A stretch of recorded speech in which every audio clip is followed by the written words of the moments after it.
નગરના અણીદરા ગામે નર્મદા કેનાલના પાણી ખેડૂતોના ખેતરોમાં ફરી વળતા પાક નુકસાન થયું છે।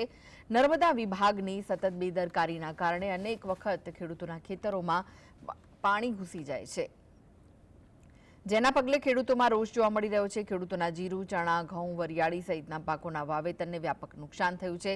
નર્મદા વિભાગને જર્જરિત કેનાલ મુદ્દે અનેક વખત રજૂઆત કરાઈ છે। રિપેરિંગ કામ હાથ ધરવામાં ન આવતા ખેડૂતોમાં રોષ છે।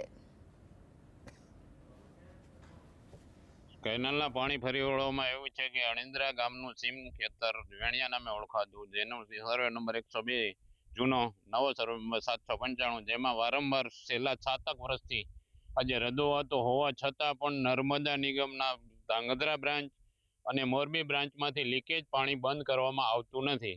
અને બંધ કરવામાં નથી આવતું, અને ખાલી આપણે રજૂઆતો લેખિત કરીએ તો એનો જવાબ આપીને એ લોકો પૂરું કરી દે છે, પછી કંઈ આગળની કાર્યવાહી કરતા નથી અને કાર્યવાહી કરવામાં એમાં રસ પણ નથી।